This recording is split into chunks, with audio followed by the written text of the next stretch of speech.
Andyan yung safety officer, oh. Babae pa.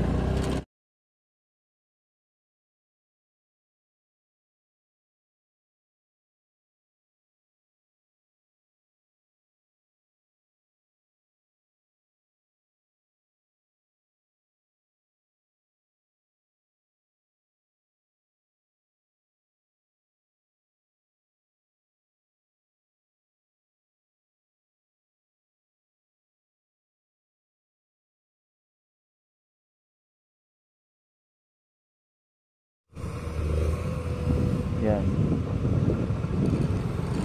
Tambak na. Dito tayo sa unahan.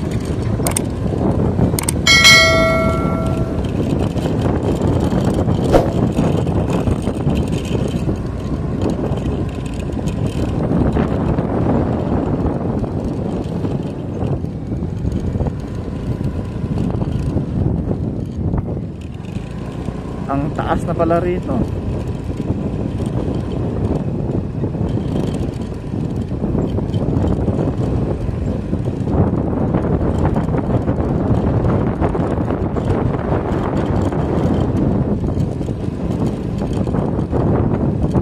Grabe ang taas.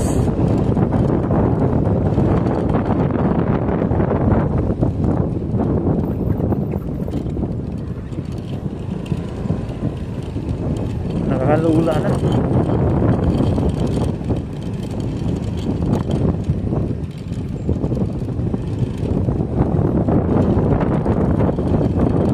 Ako may engineer. Hindi tayo nakadaan dyan mga kabayan.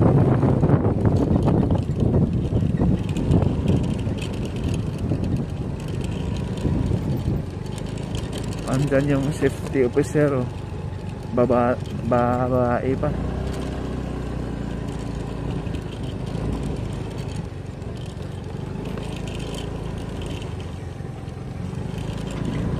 Paspasan yung gawa dyan ngayon.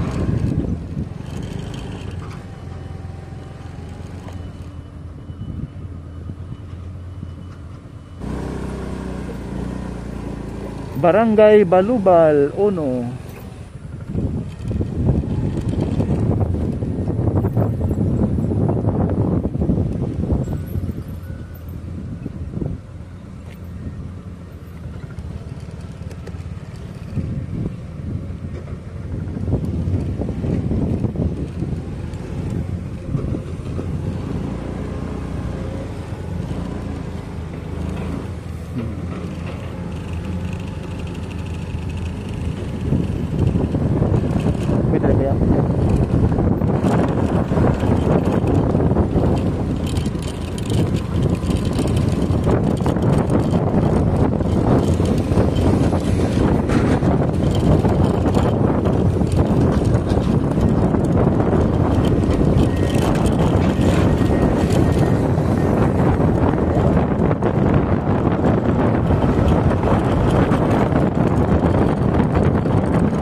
Bayan.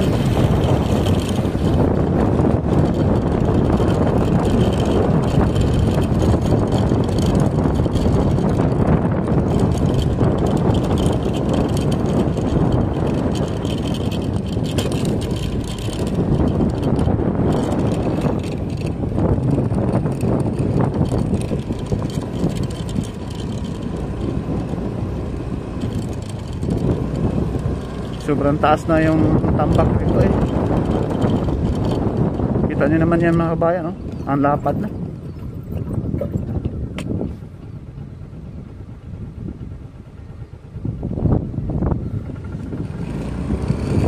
Ang panahaw.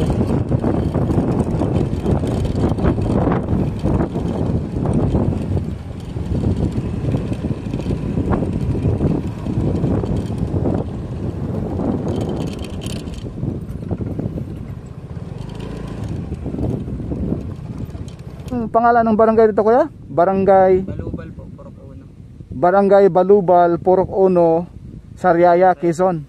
Ayan. Yan po mga bayan. Narito tayo sa Barangay Balubal, Purok Uno, Sariaya, Quezon. So tayo, approaching tayo sa may Barangay Kalumpang.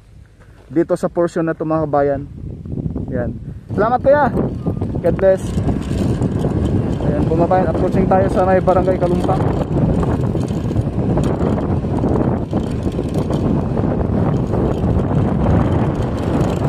Shout out sa mga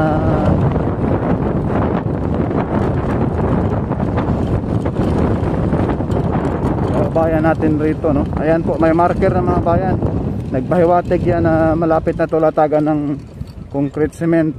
So dito tayo sa bandang kanan dadaan. Huwag tayo doon sa gitna.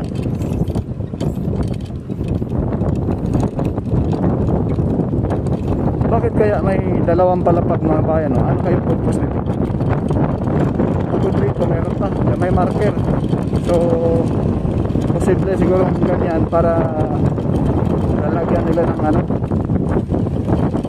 mismong hindi siya matangay ng tubig ulan, hindi magkaroon ng landslide. Please correct me if I'm wrong sa mga engineer dyan. Shout out sa inyo lahat.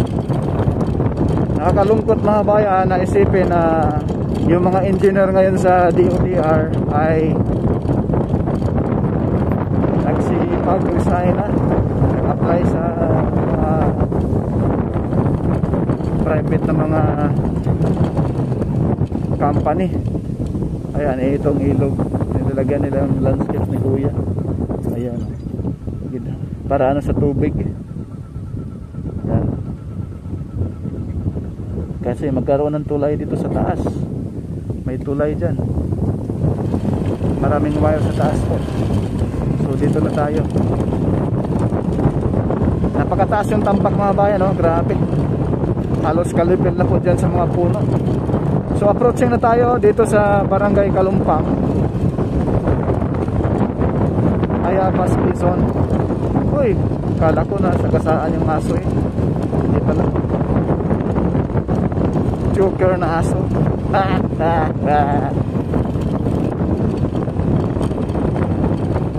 Ayan po mga bayan, no? Dati rito napaka rough road pa, ngayon napakakinis na. Pero dito ayan po, naglagay na sila ng ano dyan mga bayan, bubuhusan yan. Bali malaking drainage ang gagawin rin eh. Yan, no? Napakalaking drainage niyan. Ayan po, napakalaki yan mga kabayan. Sobrang lapad. Paakyat dito sa taas, napakalaki ng ano, progress rito. Approaching tayo ng Barangay Kalumpang. May ilog pa ba raw? Wala na yata eh. Akyat tayo.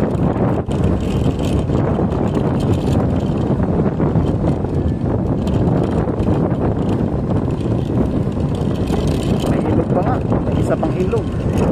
Napakaswerte, may bahay rito mga bayan, farm pala yan, oh. Anuhan ng manok. Wala nga, ilog pala ito rito. So dito tayo.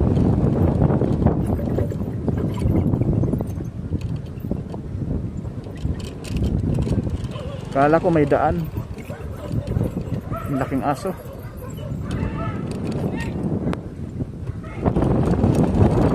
Malaking ilog to mga bayan. Ito yung malaking challenge dito, yung paggawa ng tulay dito sa portion na ito,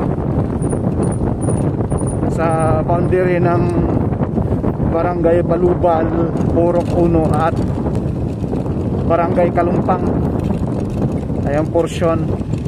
Ayan ilog mga bayan, oh. Siguro ang linaw ng ilog, ah. Sarap maligo.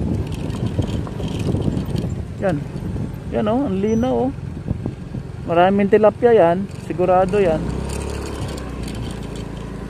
Ang linaw ng tubig, galing to sa Mount Banahaw mga kabayan.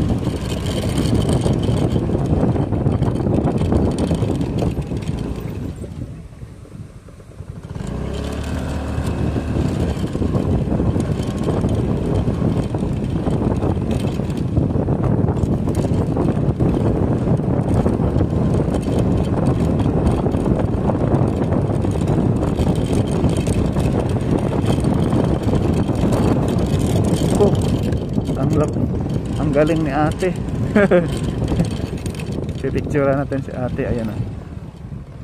Ayan. Yan, ang galing. Hello. Ang cute ng baby oh. Bonsai. Saan punta? Maligo.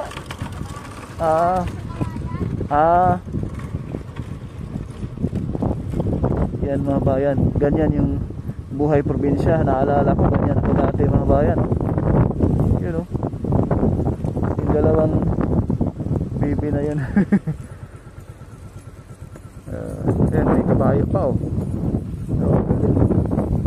Puro kabayo yan. Papunta yan dun sa bundok. Galing.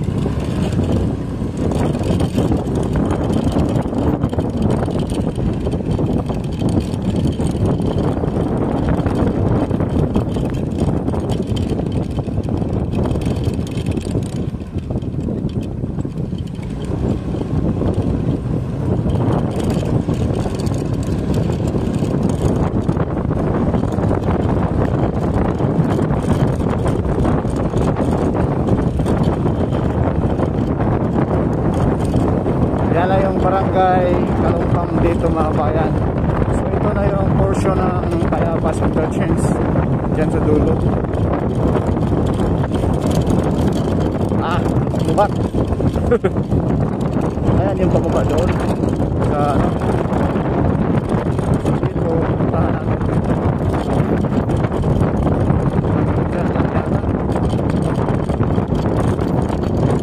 Taas ng tampak eh.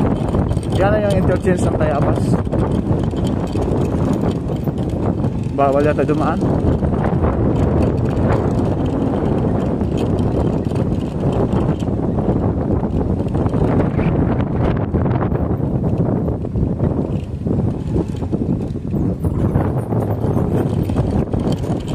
Yeah. Diretso lang tayo. May ano ba ron? Daanan.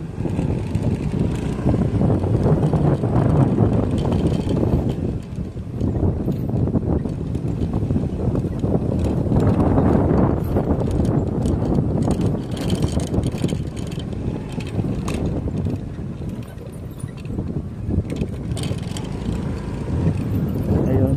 Gumagawa sila ng drainage dito. Ayan o. Drainage.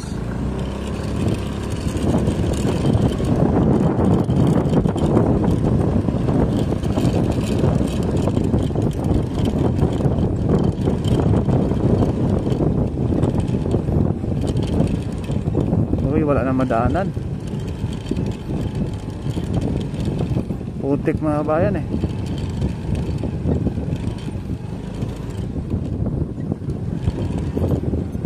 Dito lang tayo.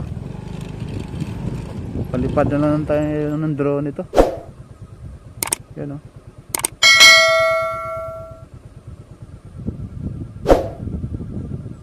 Ready na natin yung drone natin. So yan na po mga kabayan yung Tayabas Interchange. Mula doon sa may Candelaria kapunta rito mga kabayan, may haba siyang 10.21 kilometers, no? Ito na po yung Barangay Kalumpang, Tayabas, Quezon. And ayan po yung circle dyan. Parang walang nagbago dyan mga kabayan. Masisilahin natin. No? Tinubuan na po yung mismong circle. Yung trumpet design ay ano na siya, yung tinubuan na po ng mga halaman.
masisilayan natin mga kabayan yung mismong Tayabas Interchange mga kabayan.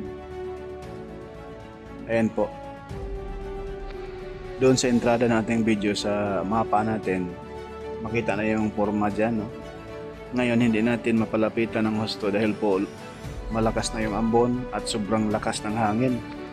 Kaya yung ating camera ay tumatagilid. At hanggang ngayon mga kabayan, ganun pa rin yung Tayabas Interchange. Walang pinagbago noong tayo ay nag-update rito last 4 months, no? So ang paspasan ngayon pagtrabaho nila doon sa Tiaong mismo, yung entrada ng package D, malapit sa doon mismo sa may barangay Bulakin, na may mga update na po tayo doon. Yun lang po mga kabayan yung ating latest update rito po sa SLEX Toll Road 4 Package A, Tayabas, Quezon. God bless po.